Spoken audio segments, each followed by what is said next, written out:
निद्रा, ये सोने के सुख में नहीं जीवन बर्बाद करना चाहिए। एक नियत समय रखो सोने का, अभ्यास कर लोगे बिल्कुल बिना अलार्म बजे आपकी नींद खत्म हो जाएगी। अभ्यास बहुत बड़ी सामर्थ्य है, बहुत बड़ी। अगर नींद लेने का आपने अभ्यास बना लिया है तो ये आपके जीवन को नष्ट करने का बहुत बड़ा साधन बन। कुछ लोगों को सोने में सुख मिलता है कि सोते रहो या कमाने आए हो, बड़ी मुश्किल से पास बना है इस भारत भूमि में तुम्हारे जन्म हुआ, मनुष्य जीवन में कुछ दिन के बाद ये सब खींच लिया जाएगा। सोने में समय क्यों बर्बाद कर रहे हो? कमाओ, सत आचरण करो, समाज को सुख पहुंचाओ, नाम जप करो, बड़े बुजुर्गों को सुख पहुंचाओ, किसी को दुख ना पहुंचाओ। ये कमाई कर लो, कमाई करने आए हो, तुम्हारा कुछ नहीं, ये खाना है न रहेगा होश में। तुम्हें जो पद मिला है, जो सामग्री मिली, जो जीवन मिला है, लगा दो पर सुख में और निरंतर भजन करते हुए जीवन मुक्त हो जाओ। क्योंकि स्वसुख में पाप बने हैं तो तत्सुख में समस्त पापों पर विजय प्राप्त कर लो। पर समझ नहीं आता, हर समय हमें सावधान रहना है। एक समय नींद को देना है, उचित दे लो, क्योंकि आप साधक, उचित दे लो। इसके बाद इससे शत्रु की तरह बर्ताव करो। अभ्यास बहुत बड़ी ताकत है, बहुत बड़ी ताकत। ये कोई सिद्धि नहीं, अभ्यास। आपने यदि अभ्यास किया है, नींद का आदर किया है, तो आप ऐसे भी हैं। साधकों के सामने बताया था कि मुझे बस भोजन पवा दो तो मैं सो जाऊंगा, फिर भोजन पाऊंगा, फिर सो जाऊंगा। मेरा अभ्यास इतना दृढ़ है। तो धन्य है आपका जीवन जो ऐसा अभ्यास सिद्ध कर लिया। अरे बर्बाद करने के लिए सोना थोड़ी है। तो यहाँ कह रहे अति निद्रा, उचित निद्रा आवश्यक है जब तक शरीर भाव में साधना हो रही जरूरी है। और ईर्ष्या, दूसरे की बढ़ोतरी देखकर जो ईर्ष्या होती है, जो जलन होती है, ये उपासक को उपासना में बढ़ने नहीं देती। इसको संभालिए। एक ही उपाय है जिसपे ईर्ष्या हो, भगवत भाव कर। प्रभु मैं आपको जान नहीं पा रहा हूँ, फिर भी मेरे अंदर में आपके ही प्रति है, क्योंकि आप ही है ना। प्रभु मेरा सुधार कर दो, बहुत जल्दी सुधारो। मोह, भले परिवार में रह रहे हो पर इतनी तो बात समझ लो, ना वो तुम्हारे हैं ना तुम उनके। ये तुम्हें समझ में भले ना हो पर डाल लो। सुत बनितादि जान स्वार्थ रत ना करू नेह सभीते, अंत ही तो ही तजेंगे पामर तू न तजय बही। जैसे आप स्टेशन में होते हो तो किसी से मोह थोड़ी करते हो, बैठे हैं सब आस-पास, कोई चाय पी रहा है, कोई हंसी मजाक कर रहा है, बातें कर रहे हैं, सब मिलान हो रहा है। गाड़ी आई, किसी से कोई मतलब नहीं, अपनी गाड़ी में। ऐसे ही जैसे प्याऊ में हम खड़े हैं, भीड़ है, पानी पिया, चल। ऐसे ही आपको समय मिला है 70 वर्ष, 80 वर्ष, 100 वर्ष, उन जनों के बीच में रहकर अपनी गाड़ी का इंतजार करो और भगवत प्राप्ति करके अपने परम धाम जाओ। तो अगर नहीं समझ पाए तो ये माया ऐसा लगती, मेरा पुत्र, मेरी पत्नी, मेरा परिवार, मैं, पूरा समय चला जाता है। फिर जिनको तुमने मैं करके अब वो अंतिम समय दिखाई देता है, कोई अभी मतलब आप तो अपने ही घेरे में हैं। जैसे अपने लोग भ्रमण किए तो देखा है, रो रहे हैं, उनके परिवार वाले उनसे बात भी नहीं करते। अवस्था ऐसी है कि डंडा के सहारे 2-4 कदम चल सकते हैं। वस्त्र मल से कौन साफ करे उनका? ऐसी ये नहीं कि किसी एक की बात, ये स्वार्थी संसार हुई। तो हम ये नहीं कहते कि भाग जाओ, हम ये कहते उन्हीं के बीच में रहकर उनके हृदय में विराजमान प्रभु से अनुराग करो, ना कि देह से। देह एक सीमित समय वाला है, तुम्हारा भी और उनका भी छूटेगा। भगवत भाव करके खूब प्रेम करो, खूब सेवा सबकी करो। भगवत भाव विहीन आसक्ति तुम्हारे पतन का कारण बन जाएगी, जिसे मोह कहते हैं। मोह सकल व्याधिन कर मूला, ये मूल है, ये बहुत दुख देने वाला है। तृष्णा, भोगे हुए भोग को बार बार भोगने की इच्छा का नाम तृष्णा। ये डाइन है, इसे शास्त्रों में कहा गया है, ये डाइन है, कभी आघाती नहीं है। ये तृष्णा रूपी डाइन सबके हृदय में बैठी है। हर भोग को बहुत बार भोगा फिर भी भोगने की चाह, इसी का नाम तृष्णा है। और कायरता, जो नहीं होना चाहिए उसमें बहुत उत्साहित है, जो करना चाहिए, जो होना चाहिए उसमें, उसे कायरता कहते हैं। ये कायरता साधक में अगर है तो परमार्थ विहीन कर देगी। दूसरों के गुणों में दोष देखना और निंदा करना, द्वादशैते महादोषा, ये महान दोष है। धृतराष्ट्र जी से कह रहे सन सुजात जी, इन्हीं दोषों के कारण हृदय में बैठे हुए भगवान का साक्षात्कार नहीं होता। ये प्राणों का नाश करने वाले, ये प्रज्ञा का नाश करने वाले, ज्ञान नेत्रों को ये ढक देने वाले दोष हैं। शोक, क्रोध, लोभ, काम, मान, अत्यंत निद्रा, ईर्ष्या, मोह, तृष्णा, कायरता, गुणों में दोष देखना और निंदा करना, ये 12 महान दोष साधक की साधना का नाश करने वाले हैं। भगवत अनुभव इन्हीं के कारण नहीं हो पाता। भगवान हृदय में है पर हमें अनुभव क्यों नहीं होता? इन 12 दोषों के कारण। राजेंद्र, जो लोलुप पुरुष, क्रूर कर्म करने वाला, कठोर वाणी बोलने वाला, कृपण स्वभाव वाला, मन ही मन दूसरों के प्रति जलने वाला और अपनी प्रशंसा करने वाला है, वो निश्चय ही भगवत मार्ग में नहीं चल पाता, भगवत मार्ग का वर्ण नहीं कर पाता है। जो संभोग में मन लगाने वाला, हृदय में विषमता रखने वाला, अत्यंत अभिमानी स्वभाव वाला, दान दे करके जलन करने वाला, मैंने क्यों दे दिया, दान देकर जलन करने वाला, आत्म श्लाघा करने वाला और असमर्थ होकर अपनी बड़ाई लंबी लंबी बातें करने वाला, ऐसा पुरुष भी परमार्थ पर चलने की योग्यता खो देता है। सच्ची हो या झूठी, निंदा करनी ही नहीं है। सद वा परिवादो ब्रह्मणस्य न सस्यते नरक प्रतिष्ठास्ते वही शूर एवं कुर्वते जनाः। बोले उसमें क्या, मैंने देखा ऐसा ऐसा ऐसा, तो शास्त्र कह रहा है कि तुम देखो भगवान को, सर्वम खलमिदम ब्रह्म ने नानास्ति किंचित, देखा तुमने सत्य वस्तु को तो देखा नहीं। तो कह रहे सद वा परिवादो, झूठी हो या सच्ची, किसी की भी निंदा नहीं करनी। बोले हम तो सत्य बोलेंगे, तो सत्य को जाना तुम, सत्य एक है, सच्चिदानंद में है, उसको जाना। अगर उसको नहीं जाना तो तुम झूठे तो हो ही, तुम्हारी हर बात झूठी है। बोले नहीं, हम सत्य बोलते हैं, हमने जो देखा। तुम क्या देखा? जो देखना चाहिए वो देख पाए, जो नहीं देखना चाहिए वो देख पाए, तो तुम तो झूठा देख रहे हो, झूठा बोल रहे हो। सद वा परिवादो, बात सच्ची हो या झूठी, यदि वो किसी की निंदा है तो नहीं करना है। अगर करते हो तो नरक प्रतिष्ठास्ते वही स्यूर एवं कुर्वते जनाः, निश्चित उसे नरक की प्राप्ति होती। ये सनत सुजात जी महापुरुष बोल रहे हैं, जो बहुत बकवाद करने वाला है, दूसरों के दोषों का वर्णन करने वाला है और धन का दुरुपयोग करने वाला है, प्राणियों को कष्ट पहुंचाने वाला है। ऐसे आचरण वालों को देख करके प्रणाम मन से करके दूरी बनाओ, इनका संग नहीं करना चाहिए। इसलिए वो धन्य है जो सब प्रकार की कुचेष्टाओं का त्याग करके एकांत मन से भगवान श्री हरि की उपासना करते हैं। ना किसी से स्तुति, ना किसी से निंदा, ना किसी से राग, ना किसी से द्वेष। वो महापुरुष बालवत हो जाते हैं, बालवत, निर्विकार, ब्रह्म का साक्षात्कार करके बालवत चेष्टा के द्वारा जीवन व्यतीत करते हैं। वेदों में इसी स्थिति को जीवन मुक्त अवस्था कहते हैं। हे राजन, सच्चिदानंद परब्रह्म की प्राप्ति ही इस जीवन का परम लक्ष्य है। जो इस लक्ष्य को निश्चित करके, जो बताए हुए दोष है उनका त्याग करके, असाधनों का त्याग करके साधन में स्थित रहता है, निश्चित उसका स्वभाव बालवत।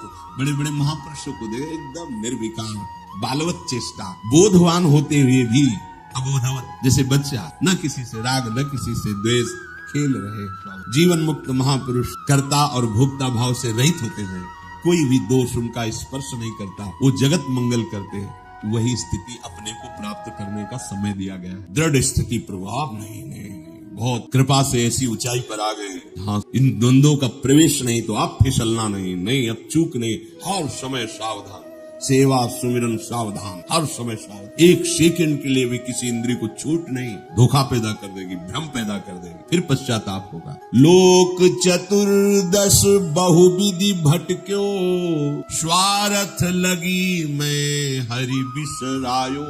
14 भुवनों में स्मृति जागृत है, जो भगवत साक्षात्कार करने की स्थिति है, उसमें ऐसी स्मृति जैसा आप देखें, जैसे काकभूषण जी कह, मुझे सब कल्पों का याद है। जिस समय अंतिम समय होता है जीव का, या जिस समय गर्भ में होता है, दोनों गर्भ में उसे बहुत जन्मों की याद, तो वो व्याकुल हो जाता है। ऐसे ऐसे कर्म उनके परिणाम से इस गर्भ में एक बार प्रभु, एक बार मुझे निकाल दो, मैं जाकर के मानव देह में ऐसे सत्कर्म करूंगा, ऐसा भजन करूंगा कि दोबारा माँ के गर्भ में ना। जब अंतिम समय होता है तो जितने इस जन्म में दुष्कर्म या सत्कर्म के सब सामने घेर लेते हैं, बहुत जन्मों के कर्म संस्कार छा जाते हैं, और जो उसको योनि मिलनी होती है वही चित्त अटक जाता है। बहुत सावधान, बहुत सावधान। कह रहे हरिराम व्यास जी, 14 लोकों में घूम कर मेरी स्मृति इस समय जागृत, 14 लोकों में घूमा हूँ, हर जगह सुख भोग की लालसा में हरि का विस्मरण ही होता रहा। हरि का स्मरण कब होता है? अखंड, जब लौकिक सुखों की भोगों की चाह खत्म हो जाती है। होगी कैसे? भगवान नाम जब। हरि का विस्मरण कब होता है? जब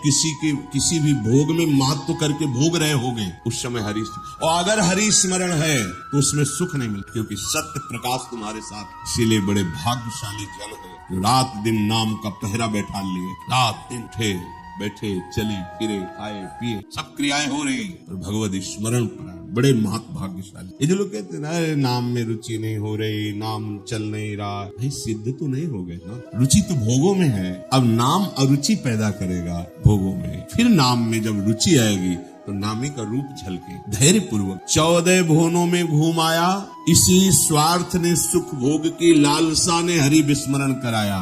हरि विसरायो। करोड़ों ऐसे अपराध किए जन्म जन्मांतरों में जिन्हें ब्रह्म हत्या कहे, पंच महापाप कहे गए। कैसी बुद्धि मलिन हो गई है कि इन पंच महापापों को हम मनोरंजन समझते हैं, सुख का साधन समझते हैं। मदिरा पीना, पर स्त्री गमन करना, द्वित कीड़ा, हिंसा, स्वर्ण चोरी, ये 5 महापाप है। बोले हम तो हिंसा नहीं करते, अगर मांस खाते हो तो हिंसक भी हो, वही दंड मिलेगा जो हिंसा करने वाले को मिला है। वैसे जैसे कोई गौ हत्या करता है और आप मांस खाते हैं, बिल्कुल वही हत्या आपको प्रताड़ित करेगी, आपको जलाएगी, आपका नाश करेगी। कोटि गाय ब्राह्मण मारे को ताप पाप उपजाए। ब्रह्म हत्या जैसा पाप लगता है। देखो कैसी मलिनता है।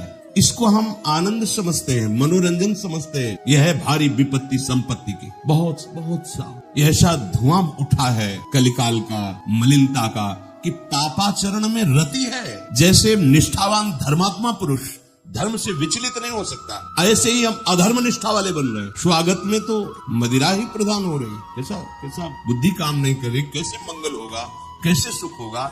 से शास्त्र के रचयिता भगवान स्वयं श्री कृष्ण द्वैपायन व्यास देव जी वो कह रहे, ये पंच महापाप है, ये ब्रह्म हत्या के समान है। कैसा कैसा मनोरंजन। मित्र मिले क्या स्वागत में मदिरा रखी जाए, और बहुत भाई धनी है, ऐश्वर्यवान मांस भक्षण और व्यभिचार, मनोरंजन के लिए द्वित कीड़ा, दूसरों का धन अपहरण करना, हिंसा करना स्वभाव। क्या हो रहा है? बोले पाप ताप उपजायो भारी ताप। कल जो है किसी पूरी चमड़ी सड़ रही है, पूरी चिल्ला रही, पूरी चमड़ी उधेल रही, खून रक्त मक्खियां भिनभिना रही। क्या हुआ? कर्म बिगड़ गया, मानव देह मिली, जीना मुश्किल है, प्रतिपल अब जब तक जिए तब तक वो चीखता रहेगा। अर्थ नहीं है औषधि के लिए, कोई पास नहीं जा रहा है। आप समझो जब कर्म अपना दंड देना प्रारंभ करेगा तो कोई तुम्हारी रक्षा नहीं कर पाएगा। बात समझो। हरिराम व्यास जी कह रहे कोटि गाय ब्राह्मण मारे को ताप पाप उपजाए। आप देश विदेश घूम रहे, आप मांस भक्षण कर रहे हैं, क्या आपको ये जानकारी है कि विधर्मियों ने तलवार की नोक पर उसको पवाने की चेष्टा करते थे तो गर्दन कटवा लेते थे जन, पर उसको कभी जवान पे नहीं रखा, ऐसे चीर दिए गए, स्वीकार कर लिया, पर उन्होंने उसको रख। आज तुम पैसे देके खाते हो, तुम जानकारी करते हो कि जो तुम देश विदेश से घूम रहे हो, गर्दन उतरवाना स्वीकार कर लिया पर चखा नहीं। आज तुम्हारी बुद्धि इतनी भ्रष्ट है कि तुम पैसा देकर इसे खाते हो, और अपने को मनुष्य, अपने को जो जो भी नाम दो कि हम ये सनातनी, हम ये धर्म में चलने वाले। आप क्या? सनातन भगवान का नाम है, भगवान का नाम सनातन है। तुम भगवान के हो तो भगवान की आज्ञा का पालन करो। तुम्हारे लिए जो बना हुआ आहार है उसे आप पाओ, धर्म पूर्वक चलो।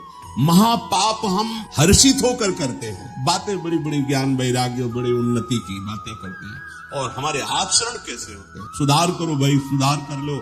अगर आपको ये मानव देह मिला है तो संभाल कर लो, नहीं कितनी योनियों में भटकना पड़ेगा अभी पता नहीं है। अज्ञान के कारण लगता है देख लेंगे, कुछ नहीं। सावधान हो जाओ। यदि आप जिस पशु का मांस खाते हैं उसी पशु की हत्या का आपको पूर्ण दंड मिलेगा। यानी मैं खरीद लाता हूं, मैं कोई हत्या तो नहीं करता, आप पा रहे हैं ना, वही पाप आपको लगे, वही करता प्रेरक अनुमोदन। आगे कह रहे कबहू स्वपचु शरीर धर्यो में, चोरी बल उदर बढ़ायो, कबहू कविद्या बाद स्वाद लगी, ब्राह्मण हुए पुजवायो, हरि बिनु छीन ना कहूँ सुख पायो। कभी नीच प्रवृत्ति धारण करके, नीच योनि में जन्म लेकर के नाना प्रकार की चोरी कपट छल, बस कैसे पेट भरे। कभी बहुत विद्वान होकर के विद्या के अभिमान में तर्क विवाद करते, प्रकांड पंडित थे, ये जहां भी जाते थे विजयश्री विद्वता से प्राप्त कर। तर्क जिह्वा में ऐसी प्रवीणता थी, कोई इनके सामने टिकता नहीं। तो आप फिर नमस्कार पूजा सम्मान वावाही। कबहू विद्यावाद स्वाद लगी, ब्राह्मण हुए पूजवायो। जब कोई प्रणाम करता है, नमस्कार करता है, प्रशंसा करता है, अच्छा लगता है। वो अच्छा लगना देह भाव को पुष्ट करके भगवत विस्मृति के गर्त में गिरा देगा। कबहू करंक निशंक भयो, घर घर फिर जूठो खायो, कबहू क सिंहासन पर बैठो, छत्र चोर ढरवायो। कभी तो इतनी गरीबी देखी है, कभी किसी योनि में ये देखा कि राजा बन गया, छत्र चोर बड़ा वैभव, लेकिन उधर गरीबी में भूख से व्याकुल होकर भगवत स्मृति रहित जीवन गया। कभी इतना वैभव कि उसके अभिमान में प्रभु को भूलकर भटकता रहा। ये ऐसी माया है कि जो जहां है उसी में आसक्त है। महाभारत में प्रसंग आता है, भगवान व्यास देव जी जा रहे थे तो एक नाली का कीड़ा निकलकर बड़ी तीव्र गति से मार्ग को लांग रहा था। वह भाई इतनी रफ्तार से आप जा रहे हो, क्यों, क्या पीड़ा है तुम्हें? बोले उस साइड की नाली में मुझे जाना है और भयभीत हूँ। क्यों भयभीत? तुम्हें गाड़ी की आवाज नहीं सुनाई दे रही? बैलगाड़ी आ रही, वो हमारे ऊपर चढ़ेगी तो मैं मर जाऊंगा। भगवान व्यास देव जी सर्वभाषाओं का ज्ञान रखने वाले, उन्होंने कहा तुम्हें इस कीड़े शरीर से इतना प्यार है? अरे ये शरीर नष्ट होगा तो दूसरा शरीर मिल जाएगा। बोले आपको जो व्यास शरीर प्रिय है ना, ये उतना ही हमें ये कीड़े का शरीर प्रिय है। भगवान व्यास देव जी ने कहा बड़ी भगवान की चित्त माया है, अब हम तुम्हारा परम कल्याण करें, तुम एक बार मेरे कहने से रुक जाओ, अभी शरीर छूटेगा और तुम सुख को प्राप्त होगे, तुम्हें दुख नहीं मिलेगा शरीर छूटने के समय। स्तब्ध किया उसको, वो गाड़ी आई कुचल। उसका फिर चतुर्वर्ण में जन्म हुआ मनुष्य। वो जब नवयुवक हुआ तो अपने इन्हीं सब कार्यों में, चतुर्वर्ण के कार्य उसी में मगन गए। भगवान व्यास, बड़ा बड़ा प्रसंग है, मुझसे छोटा, भाई तुम कौन हो? अपना परिचय, मैं अमुक हूँ। नहीं तुम्हें याद है? अब स्मृति जाग, हाँ मैं वही कीड़ा हूँ जो आप देखो तुम फंस गए ना फिर यहाँ, जैसे तुम्हें कीड़े का शरीर प्रिय था ऐसे तुम ये इस शरीर में नहीं, इसको भी छोड़ो। भगवान व्यास देव जी ने शरीर क्रम से वो प्रथम वर्ण में जब ऐसे राजा बना, तृतीय वर्ण, वो चवर दुलाए। तुम्हें याद है हर वर्ण में उसका जन्म हुआ क्रम से, तुम्हें याद है? हाँ मैं चक्रवर्ती राजा हूँ, मेरा है भाई, मुझे स्मृति नहीं तब पूर्व, हाँ मैं नाली कीड़ा था, मैं ये भगवत स्मृति धारण करो, इस पे राग मत करो। वहां त्याग। जब प्रथम वर्ण में जन्मा, वो अपने कार्य में विद्वान होकर ऐसे वो पुरोहित। फिर भगवान व्यास देव, तुम्हें याद है? शास्त्र याद है? नहीं, पूर्व स्मृति याद है? पूरी याद कर। हाँ अब एकांत वन सेवन कर और मैं जो ब्रह्म विद्या का उपदेश कर रहा हूँ उसको धारण कर तो परम पद को प्राप्त। उसमें दिखाया कि जिस शरीर में जीव जाता है उसी को ऐसा मानता है ये मेरा है, और मानो पहली बार मैं इस सृष्टि में आया हूँ, सब भूल जाता है और जो उसके सामने परिवार भोग उसी में आसक्त होकर उसी का चिंतन करके ये बहुत काल से चल